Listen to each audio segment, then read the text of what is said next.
15. About a quarter of a mile along on the Harlow side, the GS and WM tracks plunged directly into the woods. The heavily wooded land sloped down to a marshy area. It was full of mosquitoes almost as big as fighter planes, but it was cool, blessedly cool. We sat down in the shade to drink our Cokes. Vern and I threw our shirts over our shoulders to keep the bugs off, but Chris and Teddy just sat naked to the waist, looking as cool and collected as two Eskimos in an ice house. We hadn't been there 5 minutes when Vern had to go off into the bushes and take a squat, which led to a good deal of joking and elbowing when he got back. "Train scare you much, Vern?" "No," Vern said. "I was going to squat when we got across anyway. I had to take a squat, you know." "Vern," Chris and Teddy chorused. "Come on, you guys, I did, sincerely." "Then you won't mind if we examine the seat of your jockeys for Hershey squirts, will ya?" Teddy asked. And Vern laughed, finally understanding that he was getting ribbed. "Go screw." Chris turned to me. "That train scare you, Gordy?" "Nope," I said and sipped my Coke. "Not much, you sucker," he punched my arm. "Sincerely, I wasn't scared at all." "Yeah? You wasn't scared?" Teddy was looking me over carefully. "No, I was fucking petrified." This slew all of them, even Vern, and we laughed long and hard. Then we just lay back, not goofing anymore, just drinking our Cokes and being quiet. My body felt warm, exercised, at peace with itself. Nothing in it was working cross-grained to anything else. I was alive and glad to be. Everything seemed to stand out with a special dearness, and although I never could have said that out loud, I didn't think it mattered. Maybe that sense of dearness was something I wanted just for myself. I think I began to understand a little bit that day what makes men become daredevils. I paid $20 to watch Evel Knievel attempt his jump over the Snake River Canyon a couple of years ago, and my wife was horrified. She told me that if I'd been born a Roman, I would have been right there in the Colosseum munching grapes and watching as the lions disemboweled the Christians. She was wrong, although it was hard for me to explain why, and really I think she thought I was just jiving her. I didn't cough up that 20 to watch the man die on coast-to-coast closed-circuit TV, although I was quite sure that was exactly what was going to happen. I went because of the shadows that are always somewhere behind our eyes, because of what Bruce Springsteen calls the darkness on the edge of town in one of his songs, and at one time or another, I think everyone wants to dare that darkness in spite of the jalopy bodies that some joker of a god gave us human beings. No, not in spite of our jalopy bodies, but because of them. "Hey, tell that story," Chris said, suddenly sitting up. "What story?" I asked, although I guess I knew. I always felt uncomfortable when the talk turned to my stories. Although all of them seemed to like them, wanting to tell stories, even wanting to write them down, that was just peculiar enough to be sort of cool, like wanting to grow up to be a sewer inspector or a Grand Prix mechanic. Richie Jenner, a kid who hung around with us until his family moved to Nebraska in 1959, was the first one to find out that I wanted to be a writer when I grew up, that I wanted to do that for my full-time job. We were up in my room, just fooling around, and he found a bunch of handwritten pages under the comic books in a carton in my closet. "What's this?" Richie asks. "Nothing," I say, and try to grab them back. Richie held the pages up out of reach, and I must admit that I didn't try very hard to get them back. I wanted him to read them, and at the same time I didn't. An uneasy mix of pride and shyness that has never changed in me very much when someone asks to look. The act of writing itself is done in secret, like masturbation. Oh, I have one friend who has done things like write stories in the display windows of bookshops and department stores, but this is a man who is nearly crazy with courage, the kind of man you'd like to have with you if you just happened to fall down with a heart attack in a city where no one knew you. For me, it always wants to be sex and always falls short. There's always that adolescent handjob in the bathroom with the door locked. Richie sat right there on the edge of my bed for most of the afternoon, reading his way through the stuff I had been doing, most of it influenced by the very same sort of comic books as the ones that had given Vern nightmares. And when he was done, Richie looked at me in a strange new way that made me feel very peculiar, as if he had been forced to reappraise my whole personality, He said, "You're pretty good at this. Why don't you show these to Chris?" I said, "No. I wanted it to be a secret." And Richie said, "Why? It ain't pussy. You ain't no queer. I mean, it ain't poetry." Still, I made him promise not to tell anybody about my stories. And of course he did. And it turned out most of them liked to read the stuff I wrote, which was mostly about getting buried alive or some crook coming back from the dead and slaughtering the juries that had condemned him in 12 interesting ways, or a maniac that went crazy and chopped a lot of people into veal cutlets before the hero, Kurt Cannon, cut the subhuman screeching madman to pieces with round after round from his smoking .45 automatic. In my stories, there were always rounds, never bullets. For a change of pace, there were the Les Dieux stories. Les Dieux was a town in France, and during 1942, a grim squad of tired American dog-faces were trying to retake it from the Nazis. This was 2 years before I discovered that the Allies didn't land in France until 1944. They went on trying to retake it, fighting their way from street to street, through about 40 stories which I wrote between the ages of 9 and 14.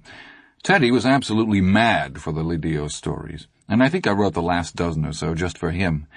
By then I was heartily sick of Les Dieux and writing things like Mon Dieu and Cherchez la Boche and Fermez la Porte. In Les Dieux, French peasants were always hissing to GI dog faces to Fermez la Porte. But Teddy would hunch over the pages, his eyes big, his brow beaded with sweat, his face twisting. There were times when I could almost hear air-cooled Brownings and whistling 88s going off in his skull. The way he clamored for more Les Dieux stories was both pleasing and frightening. Nowadays, writing is my work, and the pleasure has diminished a little, and more often that guilty, masturbatory pleasure has become associated in my head with the coldly clinical images of artificial insemination. I come according to the rules and regs laid down in my publishing contract. And although no one is ever going to call me the Thomas Wolfe of my generation, I rarely feel like a cheat. I get it off as hard as I can every fucking time. Doing less would, in an odd way, be like going faggot, or what that meant to us back then. What scares me is how often it hurts these days. Back then I was sometimes disgusted by how damn good it felt to write. These days I sometimes look at this typewriter and wonder when it's going to run out of good words. I don't want that to happen. I guess I can stay cool as long as I don't run out of good words, you know. "What's this story?" Vern asked uneasily. "It ain't a horror story, is it, Gordy? I don't think I want to hear no horror stories. I'm not up for that, man." "No, it ain't a horror," Chris said. "It's really funny. Gross, but funny. Go on, Gordy, hammer that fucker to us." "Is it about Les Dieux?" Teddy asked. "No, it ain't about Les Dieux, you psycho," Chris said, and rabbit-punched him. "It's about this pie-eating contest." "Hey, I didn't even write it down yet," I said. "Yeah, but tell it." "You guys want to hear it?" "Sure," Teddy said. "Boss." "Well, it's about this made-up town. Gretna, I call it. Gretna, Maine."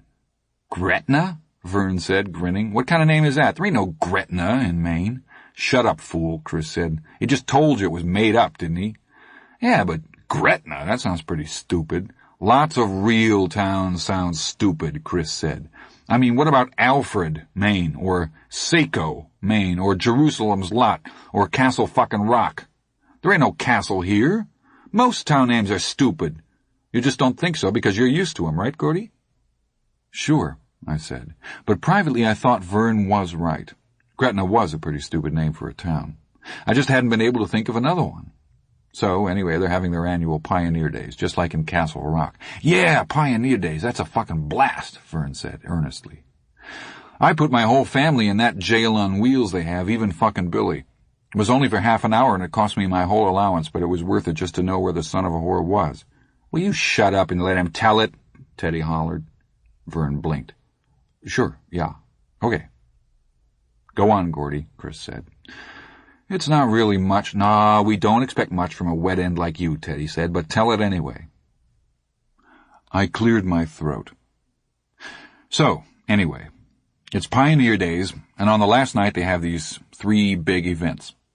There's an egg roll for little kids and a sack race for kids that are like 8 or 9. And then there's the pie-eating contest. And the main guy of the story is this fat kid nobody likes named Davy Hogan. Like Charlie Hogan's brother if he had one, Vern said, and then shrank back as Chris rabbit punched him again. This kid, he's our age, but he's fat. He weighs like 180, and he's always getting beat up and ranked out.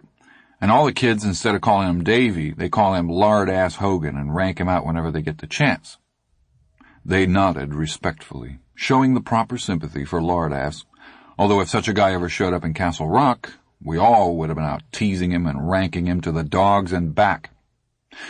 So he decides to take revenge, because he's like fed up, you know. He's only in the pie-eating contest, but that's like the final event during Pioneer Days, and everyone really digs it. The prize is $5. So he wins it and gives a finger to everybody, Teddy said. Boss! No, it's better than that, Chris said. Just shut up and listen. Lard-Ass figures to himself, $5, what's that? If anybody remembers anything at all in 2 weeks, it'll just be that fucking pig Hogan out-ate everybody. Well, it figures. Let's go over to his house and rank the shit out of him. Only now we'll call him Pie-Ass instead of Lard-Ass. They nodded some more, agreeing that Davy Hogan was a thinking cat. I began to warm to my own story. But everybody expects him to enter the contest, you know. Even his mom and dad. Hey, they practically got that $5 spent for him already. Yeah, right, Chris said. So he's thinking about it, and hating the whole thing, because being fat isn't really his fault. See, he's got these weird fucking glands something. And my cousin's like that, Vern said excitedly. Sincerely. She weighs close to 300 pounds. Supposed to be hyboid gland or something like that. I don't know about her hyboid gland, but what a fucking blimp. No shit. She looks like a fucking Thanksgiving turkey. And this one time... Will you shut the fuck up, Vern? Chris cried violently. For the last time, honest to God. He had finished his Coke, and now he turned the hourglass-shaped green bottle upside down and brandished it over Vern's head. Yeah, right. I'm sorry. Go on, Gordy. It's a swell story. I smiled. I didn't really mind Vern's interruptions, but of course I couldn't tell Chris that. He was the self-appointed guardian of art. So he's turning it over in his mind, you know, the whole week before the contest. At school, kids keep coming up to him and saying, Hey, Lard-Ass, how many pies you gonna eat? You gonna eat 10? 20? Fucking 80? And Lard-Ass, he says, How should I know? I don't even know what kind they are. And see, there's quite a bit of interest in the contest because the champ is this grown-up whose name is, Bill Trainer, I guess. And this guy Trainer, he ain't even fat. In fact, he's a real string bean, but he can eat pies like a whiz, and the year before he ate 6 pies in 5 minutes. Whole pies? Teddy asked, awestruck. Right you are. And Lard-Ass, he's the youngest guy to ever be in the contest. Go Lard-Ass! Teddy cried excitedly. Scoff up those fucking pies. Tell him about the other guys in it, Chris said. Okay. Besides Lard-Ass Hogan and Bill Trainer, there was Calvin Spear, the fattest guy in town. He ran the jewelry store. Gretna Jewels, Vern said, and snickered. Chris gave him a black look. And then there's this guy who's a disc jockey at a radio station up in Lewiston. He ain't exactly fat, but he's sort of chubby, you know. And the last guy was Hubert Gretna III. It was the principal of Lard-Ass Hogan's school. He was eating against his own principal? Teddy asked. Chris clutched his knees and rocked back and forth joyfully. Ain't that great? Go on, Gordy.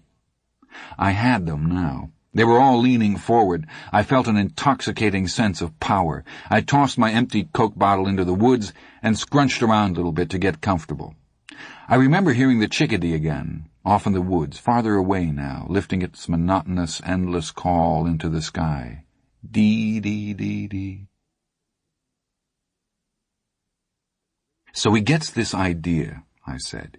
The greatest revenge idea a kid ever had. The big night comes, the end of Pioneer Days. The pie-eating contest comes just before the fireworks. The main street of Gretna has been closed off so people can walk around in it, and there's this big platform set up right in the street. There's bunting hanging down and a big crowd in front. There's also a photographer from the paper to get a picture of the winner with blueberries all over his face, because it turned out to be blueberry pies that year. Also, I almost forgot to tell you this, they had to eat their pies with their hands tied behind their backs. So dig it. They come up onto the platform,